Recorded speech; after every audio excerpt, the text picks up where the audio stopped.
Hello everyone, welcome back to my YouTube channel Heart of Knowledge. In this session, let us discuss about our further topics of chapter number 14, that is chemical effects of electric current. So let's get started. हमारा next topic क्या है? The case of distilled water, tap water, sea water and rain water. जो distilled water है, tap water है, sea water है और rain water है, क्या इनके अंदर से भी इलेक्ट्रिसिटी कंडक्ट होती है और कितने एक्सटेंट तक इनकी इलेक्ट्रिसिटी कंडक्ट होती है, इसके बारे में हम डिस्कस करते हैं. अब हम क्या करते हैं कि डिस्टिल्ड वाटर को बिकर के अंदर लेते हैं और उसके अंदर से इलेक्ट्रिसिटी को पास करवाते हैं. तो we will find that there is no deflection in the magnetic needle of the compass. मतलब जहाँ पे हमने मैग्नेटिक नीडल यूज़ की है कंपास की, वो डिफ्लेक्शन शो नहीं करेगी अगर हम डिस्टिल्ड वाटर के अंदर से इलेक्ट्रिसिटी को पास करवाते हैं. इसका मतलब क्या हुआ? डिस्टिल्ड वाटर इलेक्ट्रिसिटी को कंडक्ट नहीं करता है. दूसरे शब्दों में हम क्या बोल सकते हैं? डिस्टिल्ड वाटर एक पुअर कंडक्टर है इलेक्ट्रिसिटी का. अब हम क्या करते हैं, थोड़ा सा कॉमन साल्ट लेते हैं और उसके अंदर उसको डिसोल्व कर देते हैं डिस्टिल्ड वाटर के अंदर. कॉमन साल्ट हमारा सोडियम क्लोराइड होता है. जब हमारा साल्ट उसके अंदर डिसोल्व होएगा डिस्टिल्ड वाटर के अंदर, तो उसको हम क्या बोल सकते हैं? साल्ट सॉल्यूशन बोल सकते हैं. If we test this salt solution by passing the electric current through it, we will find that जो मैग्नेटिक नीडल है कंपास की, वो डिफ्लेक्शन करना शो कर देगी. क्यों कर देगी इसके अंदर डिफ्लेक्शन शो करना? क्योंकि सोडियम क्लोराइड एक बेस है, एक साल्ट है जो क्या करेगा? आयंस प्रोवाइड करेगा सॉल्यूशन के अंदर, जिसकी वजह से हमें यहाँ पे इलेक्ट्रिसिटी कंडक्ट हो पाएगी. दस distilled water becomes a good conductor of electricity on dissolving a little salt in it. अगर हम डिस्टिल्ड वाटर के अंदर थोड़ा सा साल्ट ऐड कर देते हैं, तब वो क्या बन जाता है? गुड कंडक्टर बन जाता है इलेक्ट्रिसिटी का. दूसरे शब्दों में हम ये भी बोल सकते हैं, जो हमारा साल्ट सॉल्यूशन है ना, वो है good conductor of electricity. Distilled water तो पुअर कंडक्टर ही रहेगा इलेक्ट्रिसिटी का. अगर उसके अंदर हम डिसॉल्व साल्ट ऐड नहीं करेंगे तो वो पुअर कंडक्टर है. अगर उसके अंदर हम डिसॉल्व साल्ट ऐड कर देते हैं तो वो क्या हो जाता है? हमारा क्या बन जाता है? वो साल्ट सॉल्यूशन बन जाता है, जिससे वो इलेक्ट्रिसिटी को कंडक्ट करता है. तो डिस्टिल्ड वाटर प्योर वाटर होता है जिसके अंदर से कोई इलेक्ट्रिसिटी कंडक्ट नहीं होती. लेकिन हम क्या कर सकते हैं? डिस्टिल्ड वाटर के अंदर से इलेक्ट्रिसिटी कंडक्ट करवा सकते हैं. जैसे अभी एक एग्जांपल पढ़ा है कि थोड़ा सा उसके अंदर हम सॉल्ट ऐड कर सकते हैं. हमारे पास 3 मेथड्स है जिसकी वजह से हम इलेक्ट्रिसिटी को एक डिस्टिल्ड वाटर के अंदर से कंडक्ट करवा सकते हैं. फर्स्ट वन इज़ हम उनके अंदर कॉमन साल्ट ऐड कर सकते हैं. जैसे अभी ऐड किया था हमने NaCl वगैरह. इस तरीके से कोई भी कॉमन साल्ट प्योर वाटर के अंदर अगर हम ऐड करते हैं तो वो गुड कंडक्टर अपने आप हो जाता है. दूसरी तरफ हम क्या कर सकते हैं? उसके अंदर एसिड ऐड कर सकते हैं थोड़े से अमाउंट में. जैसे लेमन जूस है, विनेगर है, डाइल्यूट सल्फ्यूरिक एसिड है. डिस्टिल्ड वाटर के अंदर अगर हम इसको ऐड करते हैं थोड़ा से भी अमाउंट में, तो वो गुड कंडक्टर हो जाता है इलेक्ट्रिसिटी का. एंड नंबर थर्ड क्या है? उसके अंदर हम लिटिल बेस ऐड कर देंगे, जैसे सोडियम हाइड्रोक्साइड है, पोटाशियम हाइड्रोक्साइड है, जिसकी वजह से वो गुड कंडक्टर ऑफ इलेक्ट्रिसिटी हो जाएगा. अब हम देखते हैं, ये तो हमारे पास डिस्टिल्ड वाटर का केस. अब हम टैप वाटर का केस देखते हैं. The water that we get from sources, जैसे कि टैप है, हैंड पंप, वेल, पोन्ड्स. अगर हमें यहाँ से जो वाटर प्रोवाइड होता है, सोर्स है जो वाटर का, ये क्या होता है? प्योर नहीं होता. क्यों नहीं होता प्योर? क्योंकि जो वाटर है, टैप, हैंडपम्प, वेल, पोन्ड्स, इनके अंदर ना कुछ अमाउंट के साल्ट प्रेजेंट होते हैं, चाहे थोड़े से ही प्रेजेंट हो naturally. So water from all this sources, ये क्या होते हैं? कंडक्टर होते हैं इलेक्ट्रिसिटी के. जो टैप, हैंडपम्प, वेल, पोन्ड्स, इन सब से जो वाटर होता है वो सारा क्या होता है? इलेक्ट्रिसिटी का कंडक्टर होता है. फॉर एग्जाम्पल टैप वाटर को लेते हैं हम, वो क्या है? इलेक्ट्रिसिटी का कंडक्टर है. क्यों है इलेक्ट्रिसिटी का कंडक्टर? क्योंकि उसके अंदर नेचुरली कुछ अमाउंट सॉल्ट की प्रेजेंट होती है, उसके अंदर पहले से ही वो डिसॉल्व्ड होते हैं. This salts come naturally to the tap water. अब ये नेचुरली कहाँ से आए हैं टैप वाटर के अंदर साल्ट? क्योंकि टैप वाटर हमारा कहाँ से आता है? रिवर है, लेक है, ट्यूबवेल्स हैं, जिनके अंदर डिजोल्व साल्ट होते हैं. अब आप बोलोगे उनके अंदर कहाँ से डिजोल्व साल्ट प्रेजेंट हुए? जैसे बहुत सारे मिनरल्स होते हैं, हमारे रॉक्स होती हैं, उनकी वेदरिंग से जब वो टूटते हैं ना थोड़े थोड़े पानी वगैरह की वजह से, तो वो उसके अंदर मिक्स हो जाते हैं. इस तरीके से कॉमन साल्ट उनके अंदर जो हमारे नेचुरली प्रेजेंट होते हैं कुछ साल्ट्स. तो some small amount of mineral salts present naturally in the tap water, जो ह्यूमन के लिए बेनिफिशियल भी होते हैं, और ये साल्ट क्या करते हैं? इलेक्ट्रिसिटी को कंडक्ट करवाते हैं. We should never operate an electric switch और touch an working appliances with the wet hands. हमें गिल्ले हाथों के साथ ना ही तो कोई इलेक्ट्रिक स्विच को ऑपरेट करना चाहिए, ना ही किसी इलेक्ट्रिकल एप्लियंस के साथ काम करना चाहिए। It is dangerous to operate an electric switch और touch a working electrical appliances. एक काम करता हुआ कोई इलेक्ट्रिकल एप्लियंस है उसको या फिर इलेक्ट्रिक स्विच को ऑपरेट करना, ये बिल्कुल डेंजरस होता है गिल्ले हाथों के साथ। क्यों होता है? क्योंकि हमारे पास हाथों के ऊपर क्या होता है? टैप वाटर प्रेजेंट होता है। टैप वाटर क्या होता है? गुड कंडक्टर होता है इलेक्ट्रिसिटी का, जिसकी वजह से वो इलेक्ट्रिक करंट को कंडक्ट करवा सकता है, हमारे उस इलेक्ट्रिक स्विच से हमारे हाथों तक आ सकता है करंट, और जिसकी वजह से क्या होएगा? इलेक्ट्रिक शॉक लग जाएगा। Similarly we should never handle an electrical appliances. इसी तरीके से हमें कोई इलेक्ट्रिकल एप्लियंस अगर वर्क कर रहे हैं, वो एप्लियंस ठीक है, बिल्कुल उनके अंदर करंट फ्लो कर रहा है, तो हमें बेयर फुट जो हमारा गिल्ले फ्लोर होते हैं वहाँ पे भी हमें खड़ा नहीं होना है इस तरीके से, और उनको ऑपरेट नहीं करना है। सेकेंड केस है इन केस ऑफ फायर। जैसे फायर के केस में अगर हम बात करें, before the fireman use big water hoses. Water hoses क्या होती है? बहुत बड़ी बड़ी और फ्लेक्सिबल पाइप्स होती है, जिनकी वजह से वाटर है वो थ्रो किया जाता है कहीं भी अगर आग लग जाए तो उस एरिया के अंदर। इन केस ऑफ फायर, अब फायर के केस में क्या होता है? जो फायरमैन जब इन वाटर होजेस को यूज़ करता है, फ्लेक्सिबल वाटर पाइप्स को यूज़ करता है पानी को डालने के लिए, बर्निंग हाउस पे, बिल्डिंग्स पे, यूजुअली सबसे पहले वो क्या करते हैं? इलेक्ट्रिसिटी की सप्लाई को कट करते हैं उस एरिया की। इसका रीज़न भी यही होता है क्योंकि जो वाटर होता है वो इलेक्ट्रिसिटी को कंडक्ट कर सकता है और उसकी वजह से उनको करंट लग सकता है। तो इलेक्ट्रिक सप्लाई क्या होती है? Is cut off to prevent electrocution. इसको हम क्या बोलते हैं? इलेक्ट्रोक्यूशन बोलते हैं। इलेक्ट्रोक्यूशन का मतलब क्या होता है? इलेक्ट्रिक शॉक लगना होता है। तो इलेक्ट्रोक्यूशन से प्रिवेंट करने के लिए फायरमैन को इलेक्ट्रिक सप्लाई को कट किया जाता है, जो बिजी होते हैं फायर फाइटिंग ऑपरेशंस के अंदर। ऑर्डिनरी वाटर एक कंडक्टर होता है इलेक्ट्रिसिटी का, तो इलेक्ट्रिक सप्लाई है वो कट की जाती है ताकि फायरमैन जो उसके कंटेक्ट में है, होज भी जिसने पकड़ रखी है या फिर जो गिल्ले हो चुके हैं वहाँ पे स्विचेस वगैरह भी हैं, तो उनके अगर कंटेक्ट में अगर फायरमैन आता है तो उसको कोई शॉक ना लगे, इलेक्ट्रोक्यूशन ना हो। तो इस वजह से हमारी जो इलेक्ट्रिसिटी सप्लाई है उसको कट ऑफ किया जाता है। अब हम बात करते हैं टैप वाटर। टैप वाटर क्या है? एक हमारा ड्रिंकिंग वाटर है, तो ड्रिंकिंग वाटर के अंदर स्मॉल अमाउंट्स प्रेजेंट होती है डिजोल्व साल्ट की। लेकिन अगर हम सी वाटर की बात करें तो इसके अंदर उससे भी ज़्यादा अमाउंट में डिजोल्व साल्ट प्रेजेंट होते हैं। क्यों होते हैं? क्योंकि जो हमारा टैप वाटर होता है वो यहीं से तो आता है, रिवर, पॉन्ड, लेक, इन सब से ही तो आता है, और ये सब मिलके क्या बनाते हैं? लेक बनाते हैं, सी बनाते हैं। तो टैप वाटर हमारा जिसके अंदर बहुत कम अमाउंट में डिजोल्व साल्ट प्रेजेंट होते हैं, और दूसरी तरफ हमारा सी वाटर है जिसके अंदर लार्ज अमाउंट में डिजोल्व साल्ट प्रेजेंट होते हैं। Since the sea water contains more salts, therefore the electrical conductivity of sea water is much more than that of the drinking water. अब जो सी वाटर है हमारा उसके अंदर बहुत ज़्यादा साल्ट प्रेजेंट होता है as compare to tap water, तो इसी वजह से इलेक्ट्रिसिटी भी सी वाटर बहुत ज़्यादा कंडक्ट करेगा as compare to the tap water.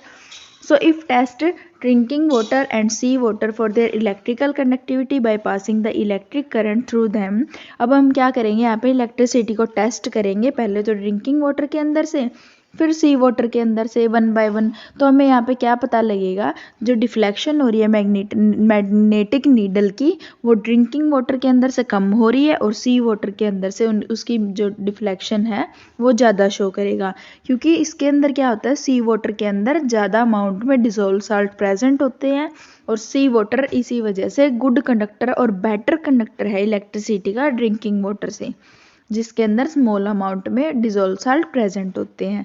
Last one अब हम बात करते हैं रेन वाटर की। रेन वाटर को वैसे तो प्योर वाटर ही बोला जाता है, रेन वाटर भी क्या होता है? प्योर वाटर होता है। अगर रेन वाटर प्योर वाटर होता है तो ये इलेक्ट्रिसिटी को क्यों कंडक्ट करता है? तो इसका एक रीज़न है, जब हमारा रेन वाटर धरती के ऊपर आता है, ऊपर से नीचे गिरता है वो एटमॉस्फेयर के अंदर, तो उसके अंदर जैसे हमारे एटमॉस्फेयर के अंदर बहुत सारी गैसेस प्रेजेंट होती है, पोल्यूशन की वजह से बहुत सारी गैसेस होती हैं, तो जब वो डिज़ोल्व हो जाते हैं उसके अंदर एसिडिक गैस डिज़ोल्व हो जाती हैं बहुत सारी, जैसे कार्बन डाइऑक्साइड होएगी डिज़ोल्व, जो क्या बनाएगी? डिज़ोल्व होके वाटर के साथ में एक एसिड बनाएगी जिसको हम क्या बोलते हैं? कार्बोनिक एसिड बोलते हैं। दूसरी तरफ उसके अंदर और भी एसिडिक गैसेस मिक्स हो सकती हैं, जैसे सल्फर डाइऑक्साइड, नाइट्रोजन ऑक्साइड, तो ये सब क्या बनाएंगे, स्मॉल अमाउंट के दूसरे एसिड्स बनाएंगे, जैसे सल्फ्यूरिक एसिड, नाइट्रिक एसिड। अब इनकी प्रेजेंस से इनके अंदर अब क्या हो गया, रेन वाटर के अंदर थोड़े थोड़े अमाउंट में एसिड्स प्रेजेंट हो गए। Rain water becomes a conductor of electricity, तो रेन वाटर क्या बन गया हमारा, इलेक्ट्रिसिटी का कंडक्टर हो गया। So if we pass electric current through a sample of the rain water, तो यहाँ भी हमें क्या पता लगेगा कि जो मैग्नेटिक नीडल है वो डिफ्लेक्शन शो कर रही है। इसका मतलब रेन वाटर एक कंडक्टर है इलेक्ट्रिसिटी का।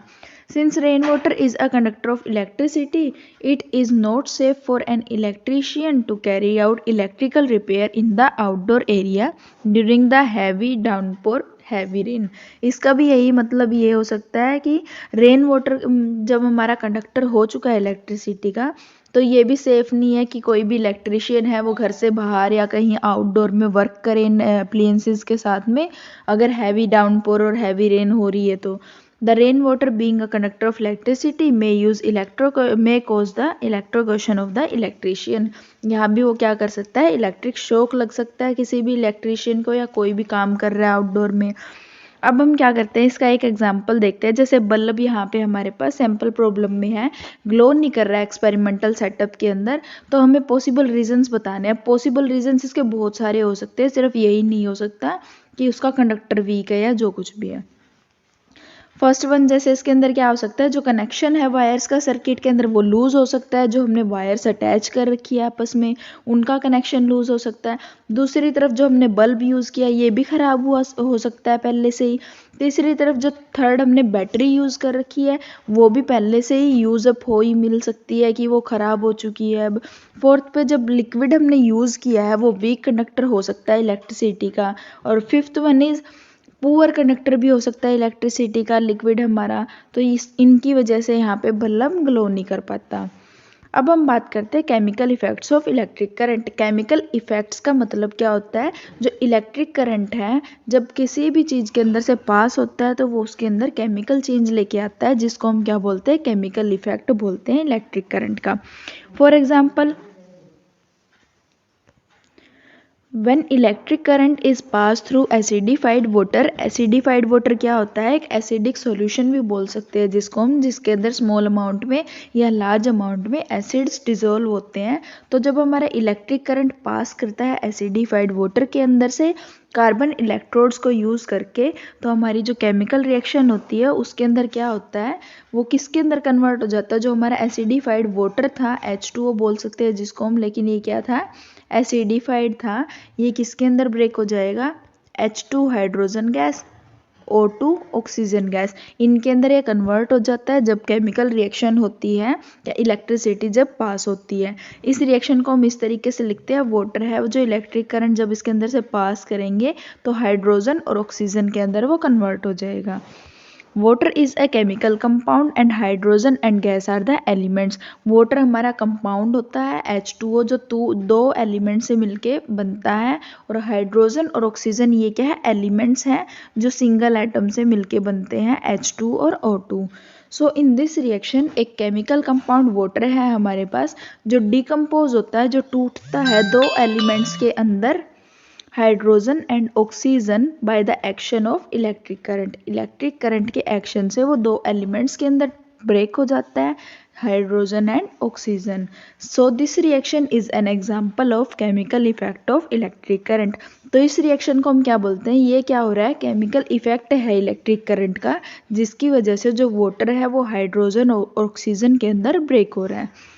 The breaking up of water into hydrogen and oxygen is actually a chemical decomposition. Chemical effect एक मतलब सारी reactions का नाम है कि chemical effect है, उस effect के अंदर क्या है, कुछ भी break भी हो सकता है, कुछ आपस में जुड़ भी सकता है, तो इस तरीके से बहुत सारी होती है। तो ये properly क्या है, केमिकल डिकम्पोजिशन है, मतलब ब्रेक होना, caused by passing an electric current through acidified water। अब जो chemical decomposition produced by passing an electric current through a conducting liquid is called electrolysis। जो ये हमारा प्रोसेस हुआ है, केमिकल डिकम्पोजिशन हुआ है इलेक्ट्रिक करंट को पास करने से उसको हम क्या बोलते हैं, इलेक्ट्रोलाइसिस बोलते हैं। इलेक्ट्रो का मतलब क्या होता है, हमारा इलेक्ट्रिसिटी की वजह से, लाइसिस का मतलब क्या होता है, टूटना। इलेक्ट्रोलाइसिस मतलब इलेक्ट्रिसिटी की वजह से जो डिकम्पोजिशन होता है एक कंडक्टिंग लिक्विड का, उसको हम क्या बोलते हैं, इलेक्ट्रोलाइसिस बोलते हैं। The decomposition of acidified water into hydrogen and oxygen by passing an electric current या फिर इलेक्ट्रिसिटी, ये किसका एग्जाम्पल है, इलेक्ट्रोलाइसिस का। इलेक्ट्रो मतलब इलेक्ट्रिक करंट, लाइसिस मतलब ब्रेकअप होना। Please note that pure water is not a good conductor of electricity. अब हम यहाँ पे क्या देखते हैं कि जो प्योर वाटर होता है वो हमारा गुड कंडक्टर नहीं होता इलेक्ट्रिसिटी का। Water is made an electricity conducting liquid by addition of small amount of acid to it. Water को हम क्या कर सकते हैं, जैसे इसने स्पेशली मेंशन किया था एसिडिफाइड वाटर, वाटर को हम इलेक्ट्रिसिटी कंडक्ट करवाने के लिए उसके अंदर स्मॉल अमाउंट में एसिड, बेस या साल्ट ऐड करते हैं। तो यहाँ पे जब हम एसिड ऐड करेंगे वाटर के अंदर तो उसको हम क्या बोलते हैं, acidified water. We use acidified water for carrying out the electrolysis of water. Acidified water को हम किस लिए यूज़ करते हैं, जो इलेक्ट्रोलिसिस होती है उसको देखने के लिए, उसको ऑब्जर्व करने के लिए, या वाटर की इलेक्ट्रोलिसिस करने के लिए हम एसिडिफाइड वाटर को यूज़ करते हैं। इनके अंदर हम कुछ बेस भी ऐड कर सकते हैं जिसकी वजह से वाटर हमारा गुड कंडक्टर हो सकता है इलेक्ट्रिसिटी का। Water can be decompose into hydrogen and oxygen gas by electrolysis. तो वाटर यहाँ पे किस में ब्रेकअप होता है, हाइड्रोजन का और ऑक्सीजन की गैसेस में ब्रेकअप होता है। इसके लिए यहाँ पे नीचे एक एक्सपेरिमेंट शो कर रखा है, तो आप इसको रीड कर लेना। In the year 1800, a British chemist William Nicholson had shown that if electric current is passed through acidified water, 1800 में एक ब्रिटिश साइंटिस्ट आए थे, एक केमिस्ट आए थे, जिन्होंने क्या शो किया था, if electric current is pass through the acidified water, अगर हम इलेक्ट्रिक करंट को पास करते हैं एसिडिफाइड वाटर के अंदर से तो बबल्स बनते हैं ऑक्सीजन गैस के और हाइड्रोजन गैस के, प्रोड्यूस होते हैं दो इलेक्ट्रोड्स के ऊपर जो उसके अंदर इमर्स की गई थी। इलेक्ट्रोड्स मैंने आपको फर्स्ट में बताया है कि इलेक्ट्रोड्स क्या थे, वो हमारे पास एक एनोड था और दूसरी तरफ हमारे पास कैथोड था, दो टर्मिनल्स थे अलग अलग। तो जो ये ऑक्सीजन गैस और हाइड्रोजन गैस है ये अलग अलग इलेक्ट्रोड्स के ऊपर डिपॉजिट होते हैं। इस तरीके से हमारे दो इलेक्ट्रोड्स किसी भी सॉल्यूशन के अंदर जो प्रेजेंट होते हैं इलेक्ट्रिसिटी को कंडक्ट करवाने के लिए, इन इलेक्ट्रोड्स के ऊपर अलग अलग, एक पे ऑक्सीजन और एक पे हाइड्रोजन है, उनके बबल्स शो होते हैं। ऑक्सीजन गैस है वो पॉजिटिव इलेक्ट्रोड के ऊपर फॉर्म होती है। अब यहाँ पे इसने ये क्यों बोला है कि जो ऑक्सीजन गैस है वो पॉजिटिव टर्मिनल के ऊपर ही डिपॉजिट होएगी, क्योंकि हमारी जो ऑक्सीजन है इसके ऊपर स्लाइटली नेगेटिव चार्ज होता है और जो हमारा हाइड्रोजन है उसके ऊपर पॉजिटिव चार्ज होता है। तो जो नेगेटिव चार्ज है किसकी तरफ जाएगा, पॉजिटिव चार्ज की तरफ जाएगा, और पॉजिटिव चार्ज हमारा कहाँ होता है, एनोड के ऊपर, और जो नेगेटिव चार्ज होता है वो कहाँ होता है, कैथोड के ऊपर होता है। तो जो ऑक्सीजन है वो कहाँ जाएगा, एनोड के पास जाएगा, और हाइड्रोजन है वो कैथोड के पास जाएगा, क्योंकि अपोजिट चार्ज एक दूसरे को अट्रैक्ट करते हैं। तो ऑक्सीजन गैस है वो कहाँ फॉर्म होएगी, पॉजिटिव इलेक्ट्रोड के ऊपर फॉर्म होएगी जिसको हम एनोड बोलते हैं, जो कनेक्टेड होता है पॉजिटिव टर्मिनल के साथ में बैटरी के। और हाइड्रोजन गैस है वो नेगेटिव इलेक्ट्रोड पे फॉर्म होएगी जो कनेक्टेड होता है नेगेटिव टर्मिनल ऑफ बैटरी के साथ में। We have just described the chemical effect of electric current on water. अभी हमने क्या देखा था, एसिडिफाइड वाटर का केमिकल इफेक्ट देखा था। तो an electric current can also produce a chemical effect on some other substances. अब जैसे हमने यहाँ क्या देखा था, इलेक्ट्रिक करंट सिर्फ एसिडिफाइड वाटर का देखा था, तो यहाँ पे केमिकल इफेक्ट है अलग अलग चीज़ों में भी हो सकता है, अलग अलग सब्सटेंस में भी हो सकता है। जैसे एसिड्स, अलग अलग टाइप के एसिड्स, बेस, साल्ट सॉल्यूशंस के अंदर कुछ भी मोल्टन कंपाउंड्स हैं जो मेल्टिंग फॉर्म में है, लिक्विड की फॉर्म में है। When an electric current is pass through these liquids, तो केमिकल रिएक्शन सब में होएगी, केमिकल इफेक्ट शो होएगा। We call these chemical reactions electrolysis, जिनको हम क्या बोलते हैं, इलेक्ट्रोलाइसिस। इलेक्ट्रिसिटी की वजह से, इलेक्ट्रिक करंट की वजह से डिकम्पोज होना, ब्रेक ऑफ होना। From this discussion we conclude that जब एक इलेक्ट्रिक करंट फ्लो करता है किसी भी कंडक्टिंग सॉल्यूशन के अंदर से, तो उसके अंदर क्या होता है, केमिकल चेंजेस होते हैं, केमिकल रिएक्शंस होती हैं। The chemical reactions brought about an electric current may produce one of the following effect. अब जो chemical reactions होती हैं किसी भी liquid के अंदर, तो उनके अंदर हमें कैसे पता लगेगा कि इनके अंदर chemical reactions हो रही है, तो उनकी वजह से कुछ छोटे छोटे effects हो सकते हैं, जैसे गैस के bubbles बन सकते हैं electrodes के ऊपर, या फिर कुछ metals deposit हो सकते हैं electrodes के ऊपर, या फिर solution का color change हो जाएगा, जिसकी वजह से हमें क्या पता लगेगा कि इसके अंदर कुछ ना कुछ reaction हुई है. These are some of the chemical effect of electric current. तो ये एक एग्जाम्पल है chemical effects का electric current का कि उनके अंदर क्या क्या changes हो सकते हैं. The chemical effect produced by an electric current depends on the nature of the conducting solution. जो केमिकल इफेक्ट प्रोड्यूस होता है किसी भी इलेक्ट्रिक करंट के द्वारा, तो वो किसके ऊपर डिपेंड करता है, जो हमारा कंडक्टिंग सोल्यूशन है, जो लिक्विड है, उसके नेचर के ऊपर डिपेंड करेगा. और साथ में जो हमने इलेक्ट्रोड्स यूज़ कर रखी है जिनके अंदर से हम इलेक्ट्रिक करंट को पास करवा रहे हैं, उसके ऊपर डिपेंड करेगा. फॉर एग्जाम्पल बबल्स है गैस के, वो फॉर्म होंगे जब इलेक्ट्रिक करंट को हम एसिडिफाइड वाटर के अंदर से पास करवाएंगे. एक फर्स्ट का एग्जांपल हमारे पास ये हो गया. दूसरा जहाँ मैंने बोला है कि मेटल्स डिपॉजिट होंगे, तो डिपॉजिट ऑफ मेटल कब फॉर्म होता है, जब इलेक्ट्रिक करंट को हम कॉपर सल्फेट सॉल्यूशन के अंदर से पास करवाते हैं, CuSO4. और इसको हम क्या बोलते हैं, इलेक्ट्रोप्लेटिंग बोलते हैं. इलेक्ट्रोप्लेटिंग मतलब इलेक्ट्रिसिटी की वजह से परत चढ़ना, प्लेटिंग होना, उसको हम क्या बोलते हैं, इलेक्ट्रोप्लेटिंग बोलते हैं. थर्ड वन क्या है, कलर्स का चेंजेस होना. जब इलेक्ट्रिक करंट है कट पोटैटो के अंदर से, पोटैटो काट रखा है हमने और उसके अंदर से जब इलेक्ट्रिसिटी पास करवाते हैं तो यहाँ पे कलर चेंजेस होते हैं. यहाँ पे एक एक्टिविटी शो कर रखी है कलर के बेस पे, आप वो भी इसको रीड कर लेना. The fact that a greenish blue spot on potato surface is always formed. जो हमारा पोटैटो होता है इसके अंदर किस तरीके से कलर चेंज होता है, जो इलेक्ट्रोड होता है उसके पास से ग्रीनिश ब्लू स्पॉट बनना शुरू हो जाता है. तो वहाँ पे क्या होता है, पोटैटो सरफेस के पास में एक स्पॉट बनेगा ग्रीनिश ब्लू कलर का, मतलब यहाँ पे कलर चेंज हो रहा है.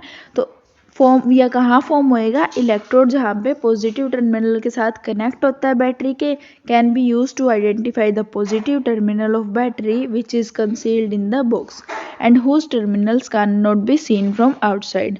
फ्रॉम द अबव एक्टिविटी यहाँ से क्या कंक्लूजन हो सकता है, जो फ्रेश फ्रूट्स होते हैं, वेजिटेबल्स होते हैं, वो भी कुछ एक्सटेंट तक इलेक्ट्रिसिटी को कंडक्ट कर सकते हैं due to the presence of various salt solutions in them.